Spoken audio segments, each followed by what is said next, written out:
Our top story for this half hour, Iran's defense minister says that Russia is set to supply the country with 4 batteries of the advanced S-300 air defense missile system. Brigadier Hossein Dehran said the missiles would be modernized before shipment to Iran. Dehran says Iranian and Russian authorities are scheduled to sign a contract next week. He did mention the time of the delivery. The minister also noted that Tehran is in talks with Moscow to buy new Russian fighter jets. Dehran stressed that Iran currently has no military cooperation with France. Touching on Iran's possible missile tests, the minister said that the military has already focused on boosting the accuracy of indigenous missiles. He also denied accusations that Iran had worked on missiles capable of delivering nuclear warheads. He said Iran's missile program is defensive.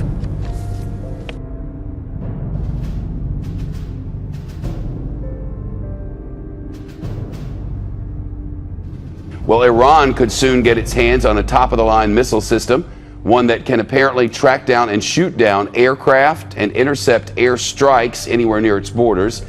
And the missiles come from Russia. A Pentagon spokesman tells Fox News that defense officials are concerned about this possible sale. According to the reporting of the Reuters news agency, Iranian officials are planning to sign a contract next week for several Russian-made missile systems. Actually, the number is 4. A Russian arms producer says Moscow is selling Iran one of the most advanced air defense systems in all the world, and it is. World powers reached a nuclear deal weeks ago, offering Iran relief from international sanctions as long as the secretive regime scales back its nuclear program. The deal also lifts a United Nations weapons embargo on Iran after several years, but not right now. Still, the Russian President Vladimir Putin lifted his country's own ban on selling missile systems to Iran back in April, shortly after the announcement of the framework for the nuclear agreement. Michael Singh joins us now. He's a former senior director for Middle East Affairs at the National Security Council. He's currently managing director of the Washington Institute, which describes itself as a nonpartisan think tank. Michael, good to see you again.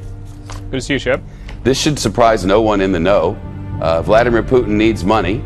He lifted this ban and told the whole world he was doing it, and that he would sell them a defense system, an air defense system, is right in line with what was predicted. Well, that's right, Shep. I mean, this is a sale which is very concerning for the United States and for regional countries like Israel because it really does upgrade Iran's defensive capabilities. It's a very capable system that Russia is selling to Iran. At the same time, though, this is something which isn't prohibited by the UN sanctions. It's not prohibited under the new nuclear agreement. And so it was, I think, expected that Russia would move ahead with this. It was actually a 2007 contract now that this deal is done. Clearly they feel that now the deal's done, there's no need to hold back on this type of assistance to Iran. And we see that with the visit of Qasem Soleimani to Moscow recently as well.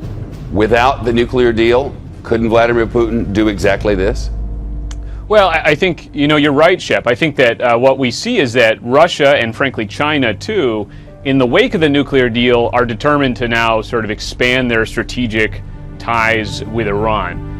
This is the sort of thing that President Obama said would happen without the deal, but I think it's going to happen with the deal anyway. And so, in fact, I think what you can say is that this is the sort of thing which probably was bound to happen sooner or later anyway, with or without the deal. So it sort of cuts both ways. So this deal, is it still mostly about nuclear weapons and being able to monitor what they're doing? Wasn't that the heart of this? Well, it's morphed over time, Shep. I mean, the negotiations began as being sort of about trying to induce a strategic shift by Iran, because the view that we used to have back in the mid-2000s was Iran's nuclear program was not really separable from its regional strategy. But the focus of the negotiations, I would say, sort of gradually narrowed to the point now where this deal not only doesn't address Iran's regional behavior, but it doesn't even address, for example, the types of missiles that Iran would need to use as delivery vehicles for nuclear weapons. Michael Singh, it's nice to talk to you. Thank you.